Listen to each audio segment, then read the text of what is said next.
الحمد لله وكفى وسلام على عباده الذين اصطفى أما بعد فأعوذ بالله من الشيطان الرجيم من همزه ونفخه ونفثه ما يلفظ من قول إلا لديه رقيب عتيد۔ معزز حاضرین، اللہ کے کرم سے، اللہ کے فضل سے ہم دوسرے روزے میں قدم رکھ چکے ہیں۔ اللہ سے دعا ہے کہ اللہ تعالی ہم تماموں کو ماہ رمضان کا یہ مہینہ مکمل مہینہ نصیب فرمائیں اور اس مکمل مہینے میں جم کر جڑ کر ایک سوئی کے ساتھ عبادت کی توفیق عطا فرمائیں۔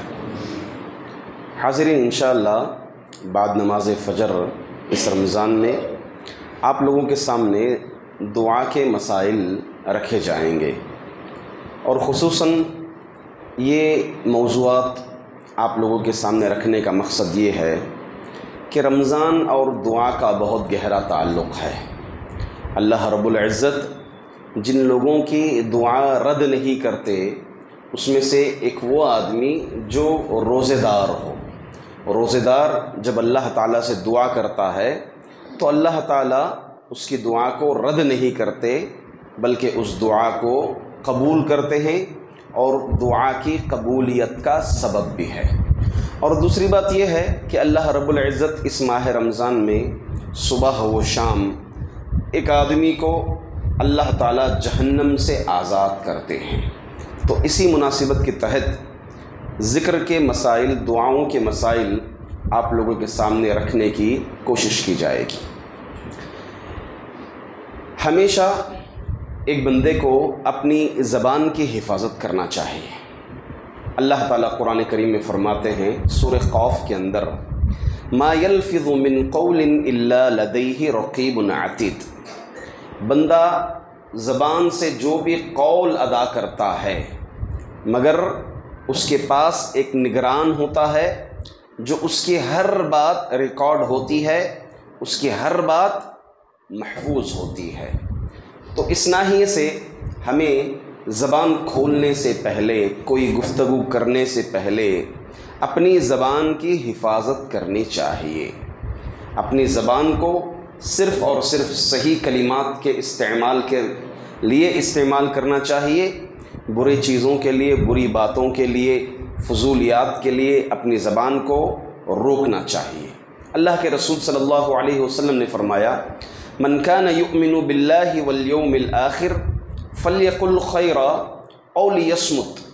جو اللہ اور آخرت کے دن پر کامل ایمان رکھنا چاہتا ہے یا تو وہ اچھی بات کہیں یا پھر کیا کریں، خاموش رہیں۔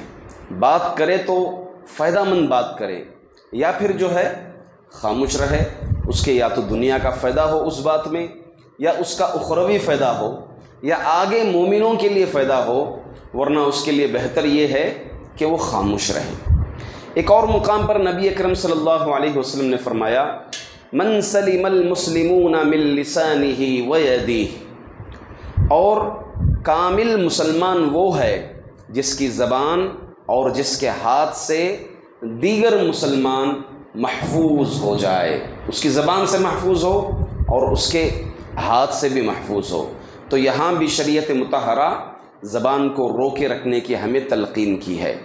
اللہ کے رسول صلی اللہ علیہ وسلم ایک حدیث میں فرماتے ہیں، بڑی پیاری حدیث ہے، ان العبد لیتکلم بالکلمۃ لا یلقی لها بالا یرفعہ اللہ بها درجات۔ ایک بندہ زبان سے ایک کلمہ ادا کرتا ہے اور اس کلمے کو اتنی اہمیت نہیں دیتا، مگر اللہ تعالیٰ کے نزدیک وہ کلمہ اتنا قیمتی ہوتا ہے کہ اللہ تعالیٰ صرف اس کلمے کے ذریعے سے اس کے درجات بلند کر دیتا ہے۔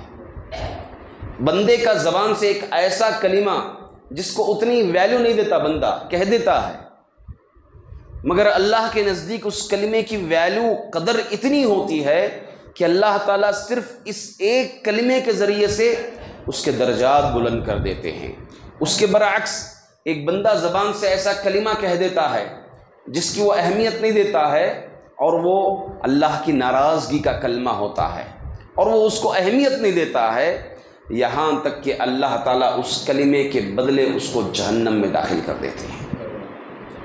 دیکھیں عموماً ہمارے پاس موسموں کو لے کر کے پتہ نہیں کیسی کیسی باتیں کہہ دیتے ہیں، کبھی کبھی موسم کو گالی دیتے ہیں، موسم کو گالی دے دیتے ہیں، زمانے کی ہیر پھیر کو کبھی جو ہے ہم گالی دے دیتے ہیں، ہاں، جبکہ زمانے کی ہیر پھیر کرنے والا، موسم بدلنے والا کون ہے؟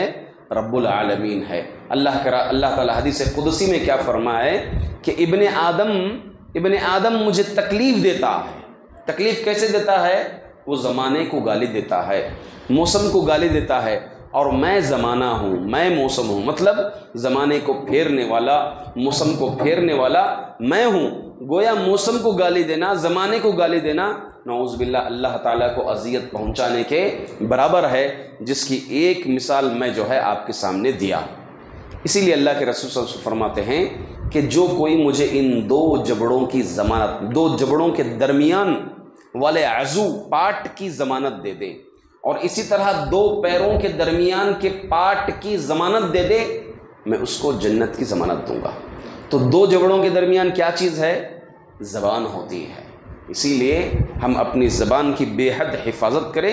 اللہ کے رسول صلی اللہ علیہ وسلم، ایک صحابی آ کر کے پوچھا کہ اللہ کے رسول، اسلام کے احکامات بہت ہیں، اسلام کی خوبیاں بہت ہیں، ہر چیز میں ماشاء اللہ العزیز فائدہ ہی فائدہ ہے، خیر ہی خیر ہے، مجھے کچھ ایک چھوٹی سمپل شارٹ ایک ایسی نصیحت کیجئے جس سے میں پورے اسلام پر باقاعدہ طور پر عمل پیرا ہو جاؤں۔ تو اللہ کے رسول صلی اللہ علیہ وسلم کچھ کلمے کہے، فرمائے لا یزال لسانک رطبا من ذکر اللہ، اپنی زبان کو اللہ کے ذکر سے بھیگی رکھ، تر رکھ۔ اللہ اکبر، اتنی ہی بات، اپنی زبان کو اللہ کے ذکر سے تر رکھ، بھیگی رکھ، یعنی تیری زبان سے اگر ادا ہو، اللہ راضی ہو تیری اس زبان سے، تیری زبان سے ادا ہونے والا ہر کلمہ، ہر لفظ سے اللہ رب العزت کیا ہو؟ راضی ہو۔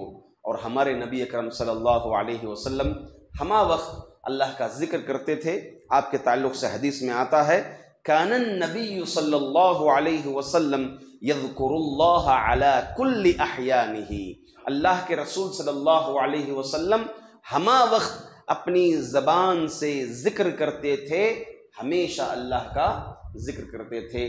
قرآن کریم بھی یہی کہتا ہے وَاذْكُرْ رَبَّكَ كَثِيرًا، محمد صلی اللہ علیہ وسلم کو حکم دیتے ہو کہ تو اپنے رب کا ذکر کثرت سے کر، وَلَذِكْرُ اللَّهِ أَكْبَرُ، اللہ کا ذکر بہت بڑی چیز ہے۔ تو میرے کیف، ایک مومن کو اپنی زبان کی حفاظت کرنا چاہیے، اور اپنی زبان کو اللہ کے ذکر سے گیلی رکھنا چاہیے، تر رکھنا چاہیے، اور اللہ کے رسول صلی اللہ علیہ وسلم بھی اپنی زبان کو تر رکھا کرتے تھے اللہ کے ذکر سے۔ اپنی زبان سے کوئی ایسا کلمہ، ایسی بیکار کی بات کبھی نہ نکالیں۔ خصوصاً رمضان میں ہمیں یہی اصول دیا گیا۔ کیا اصول دیا گیا بھائی؟